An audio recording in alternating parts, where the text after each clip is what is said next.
Salut, on se retrouve pour une nouvelle vidéo et dans cette nouvelle vidéo, on va parler de bureau ou portable. Donc cette nouvelle vidéo va consister à parler de tout ce qui est PC bureau, tout ce qui est PC portable. Et à la fin de la vidéo, vous allez faire votre choix. Donc j'ai reçu vraiment beaucoup de questions là-dessus. Donc c'est pourquoi je prends le temps de réaliser une vidéo là-dessus pour essayer d'expliquer, pour donner aussi mon point de vue.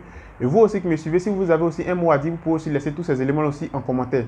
Donc comme je le disais au début, c'est-à-dire pas dans cette vidéo, dans l'autre vidéo que j'avais réalisée où j'ai présenté la toute dernière carte graphique, on aura une playlist où je vais vous montrer le matériel, tout ce qui est matériel que par exemple tu dois utiliser pour pouvoir bien travailler, par exemple tout ce qui est rendu d'architecture et autres, peut-être même en dehors de tout ce qui est rendu d'architecture. Donc si tu es nouveau, si tu aimes tout ce que je fais, tout ce que je te demande, n'oublie pas de t'abonner juste 5 secondes, un pouce bleu, ça va permettre à YouTube de pouvoir montrer la vidéo à des personnes aussi qui sont dans le besoin. Donc, on va commencer d'abord avec le bureau, on va parler de tout ce qui est bon et tout ce qui est mauvais et par la suite on va finir avec tout ce qui est potable. Donc, étape numéro 1 au niveau du bureau, moi, personnellement, c'est que j'apprécie vraiment dans tout ce qui est bureau, c'est-à-dire PC bureau, c'est que le PC bureau, on a la facilité de le monter. C'est-à-dire, lorsque vous allez payer, par exemple, un PC bureau avec la souris, le clavier, tout est vraiment complet. Au niveau de l'unité centrale, on peut monter cela très facilement. C'est-à-dire, on peut modifier sa RAM facilement. On peut modifier aussi sa carte graphique facilement. Et c'est encore plus puissant. On peut faire ça, par exemple, si tu fais ça, tu vas voir que ton PC va devenir encore plus performant, par exemple. Donc, ce côté-là, c'est vraiment très, très bénéfique pour des gens qui sont dans le graphisme, les gens qui font tout ce qui est 3D et autres, pas forcément les rendus d'architecture, multimédia et autres. Voilà, tous ces éléments-là, ça va vraiment beaucoup les aider. Donc, ce côté-là, sur ce côté du moins, le PC bureau est vraiment très, très puissant. Maintenant, l'inconvénient du PC bureau, que moi aussi j'ai voulu dire, mais avant de vous donner l'inconvénient, on va encore continuer avec, par exemple, l'une des parties aussi qui me plaît aussi vraiment au niveau du PC bureau, c'est que tu peux adapter à n'importe quel type d'appareil facilement et rapidement. Donc, sur ce côté-là aussi, le PC bureau est vraiment très, très puissant. Donc, on va sauvegarder, c'est-à-dire on va tirer une conclusion sur tout ce qui est bon, c'est que tu peux modifier ton PC bureau très, très facilement. Très, très facilement. Donc, même si on dit aujourd'hui, on a une carte graphique comme la carte graphique que je vous ai présentée, c'est-à-dire la toute dernière carte graphique, et que tu as un PC bureau, par exemple, qui est performant, qui peut utiliser ce type de carte graphique, et si aussi, vraiment, ça peut l'utiliser, parce que ça va dépendre aussi. Ce n'est pas tous les PC bureaux, même si, par exemple, on peut le monter, ce n'est pas tous les PC bureaux qui peuvent aussi utiliser toutes les cartes graphiques que vous voyez. Vous allez voir qu'il y a des PC bureaux, il peut y avoir des limites à quelque part. Voilà. Donc, on considère que, par exemple, tu peux utiliser, par exemple, la dernière carte graphique que j'ai présentée. Vous allez voir qu'automatiquement, tu achètes ta carte graphique, tu montes, tu changes la mémoire RAM, tu fais tout ce que tu veux. Et sur ce côté-là, vraiment, au niveau du PC bureau, c'est vraiment très, très, très, très, par exemple, important. Et très, très utile et très puissant sur ce côté-là. Maintenant, l'inconvénient que j'ai voulu souligner au niveau du PC bureau, personnellement, donc toi, si tu suis ma vidéo, tu peux aussi donner ton point de vue. Et comme ça, chacun aura une idée si ce qui est bon, si ce qui est mauvais, voilà, en fonction du PC bureau. Moi, personnellement, depuis tout petit, je ne me suis jamais adapté au PC bureau. J'utilise très bien le PC bureau, mais comme je vous le dis dans la vidéo, quand je vous dis par exemple que je ne me suis jamais adapté, c'est-à-dire que je n'ai pas grandi avec un PC bureau. J'ai grandi plutôt avec un PC portable. Donc je suis plus adapté au portable qu'au bureau. Mais je travaille très bien avec le PC bureau. Chacun a son choix. Maintenant, au niveau du PC bureau, par exemple, ce que je trouve un peu mal là-bas, c'est qu'avec le PC bureau, tu ne peux pas te déplacer au fait. C'est ça le gros problème. Si le PC n'est pas à la maison, peut-être qu'il est au bureau. Voilà, dans un endroit qui est vraiment très précis.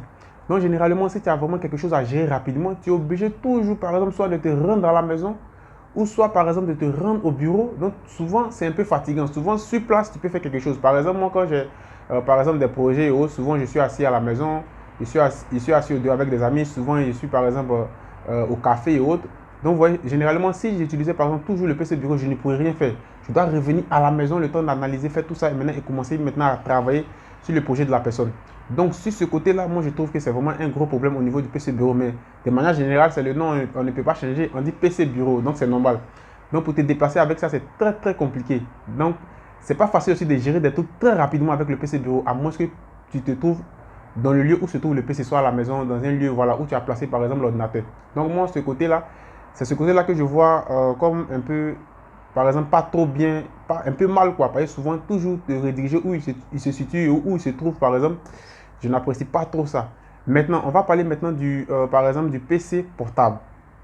Comme je le disais au début de la vidéo, moi, j'ai grandi avec le PC portable. Depuis tout petit, j'ai dit à l'âge de 10 ans, 9 ans, c'est avec le PC portable que j'ai toujours, c'est le PC portable du moins que j'ai toujours utilisé jusqu'à ce qu'aujourd'hui, je suis arrivé à là. Donc, je me suis plus adapté, je me suis plus habitué au PC portable qu'au PC bureau.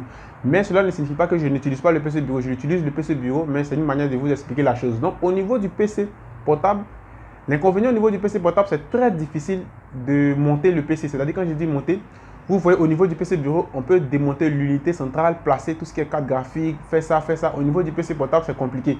Peut-être que ce que tu peux faire seulement, peut-être facilement, c'est au niveau de tout ce qui est mémoire RAM. Peut-être tu peux augmenter la mémoire RAM un peu facilement.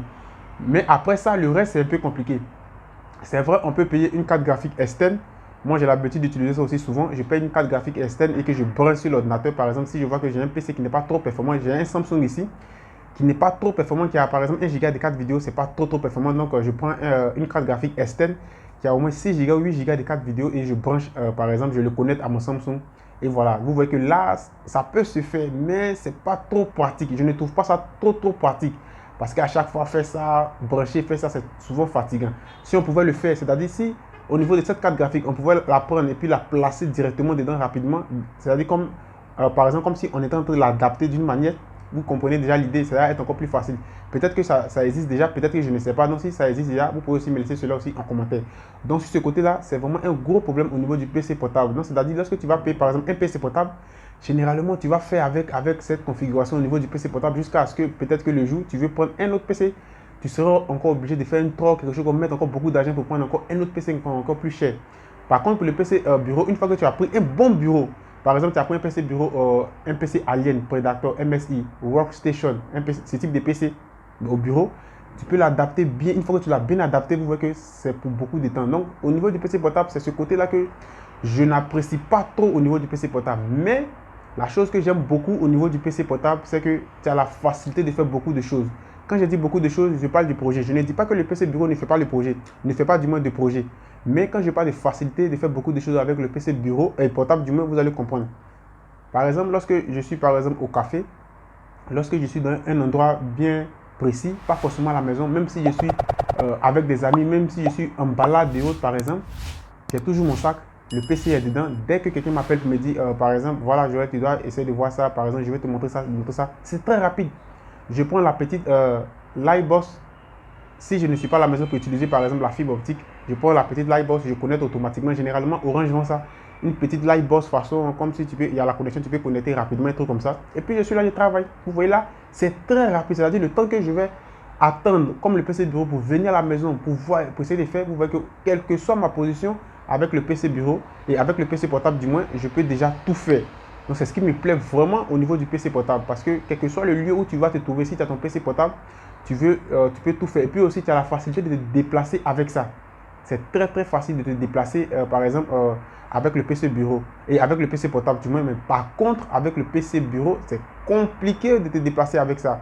Donc, sur ce côté-là, vous voyez que c'est pas égal. Donc, pour tirer la conclusion, chacun a son point fort, chacun a son point faible. Donc, la vidéo, la personne m'avait demandé de parler de tout ce qui est point fort, point faible. Donc, c'est pourquoi j'ai commencé la vidéo avec PC, bureau ou portable.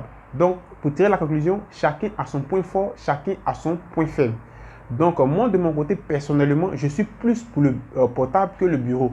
Parce que je peux me déplacer facilement avec ça. Et voilà, c'est à cause de ça seulement. Et aussi, on a des PC portables aussi qui sont hyper puissants. Même chose aussi au niveau des bureaux. On peut faire beaucoup de choses avec ça, mais le problème, c'est qu'on ne peut pas se déplacer facilement avec ça. Donc, si tu as ton mot à dire, si tu as aussi une idée sur ça aussi, laisse tous les éléments que tu connais ou bien laisse ton commentaire en description ou bien en commentaire au niveau de la vidéo. Et sur ce, je vous dis à la prochaine pour une autre vidéo. Ciao!